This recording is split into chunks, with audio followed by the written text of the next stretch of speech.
పశ్చిమ గోదావరి ఉండి నియోజకవర్గ ఇండిపెండెంట్ అభ్యర్థి శివరామరాజు 6 టీవీతో మాట్లాడారు. నామినేషన్ దాఖలు చేశారని తెలిపారు. ఉండి నియోజకవర్గ ప్రజలు ఆయనని ఆదరిస్తారని ధీమా వ్యక్తం చేశారు.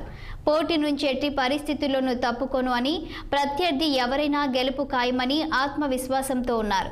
గతంలో ఎమ్మెల్యేగా శివరామరాజు చేసిన అభివృద్ధి ఇక్కడి ప్రజలు ఎప్పటికీ మర్చిపోరని అన్నారు. ఇంకా మాట్లాడుతూ ఆయన వివాదాలకు చాలా దూరంగా ఉండే వ్యక్తిని, ఇండిపెండెంట్ అభ్యర్థిగా గెలిచి చరిత్ర సృష్టిస్తానని అంటున్న ఉండి నియోజకవర్గ రెబల్ ఎమ్మెల్యే అభ్యర్థి కలవపూడి శివతో పశ్చిమ గోదావరి జిల్లా నుండి మా ప్రతినిధి శ్రీనివాస్ ఫేస్ టు ఫేస్.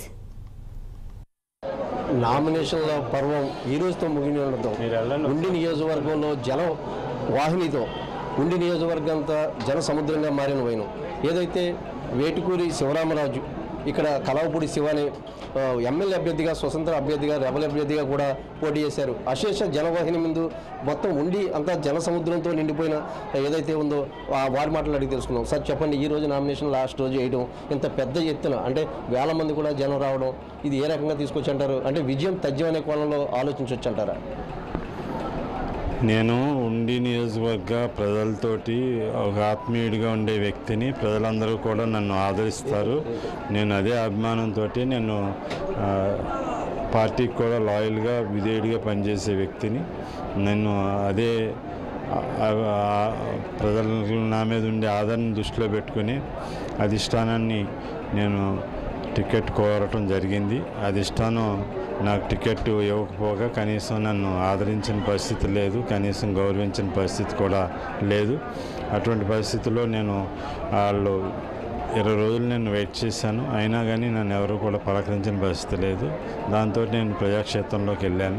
అంటే ఇక్కడ మెయిన్గా అందరూ ఆటోల మీద, కార్లలోనూ లేదా పాదయాత్ర చేస్తే మీరు వినూతనంగా ఆటోలో చేయడం, ప్రజలు అశేషంగా ఏదైతే మొత్తం రాష్ట్రంలో కూడా, తెలంగాణలో కూడా పెద్ద ఎత్తున మీ వెంట ఉన్నారు. అంటే ఎటువంటి మీకు ఎలక్షన్ క్యాంపెయిన్లో ఎటువంటి ఆదరణ లభించింది, ఎటువంటి మన్ననలు పొంది, అంటే ఎంత మెజార్టీతో ఈ ఉండి నియోజకవర్గాన్ని చేజిక్కించుకోబోతున్నారు?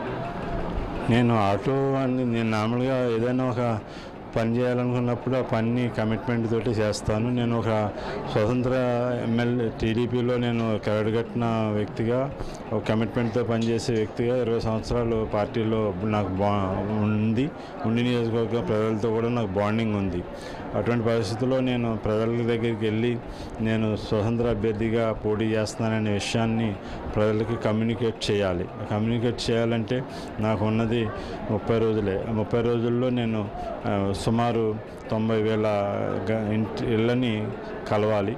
మా 2,23,000 ఓటర్లని కలవాలి. కలవాలంటే మనం నడిచి వెళ్ళటం వల్ల, నడిచి వెళ్ళే శక్తి యుక్తులు ఉన్నాయి కానీ నడిచి వెళ్ళటానికి టైము సరిపోదు. కాబట్టి మాకు పల్లెటూర్లు, గ్రామాల్లో ప్రతి సందులోకి గొంతులోకి కూడా ఆటో అయితే ఫ్రీగా వెళ్తుంది, ఫ్రీగా మూవ్ అవుతుందని చెప్పి నేను ఆటోని ఓన్గా డిజైన్ చేసుకున్నాను. ఆ డిజైన్ ప్రకారం ఒక ఎడం చేతి పక్కన కుటుంబ సభ్యులు ఉన్నప్పుడు ఎడం పక్కకి వెళ్ళి కలిసి వాళ్ళని రావటం, కుడి పక్కన ఉంటే కుడి పక్కన కలిసి రావటం, ఏ విధంగా మ్యాక్సిమం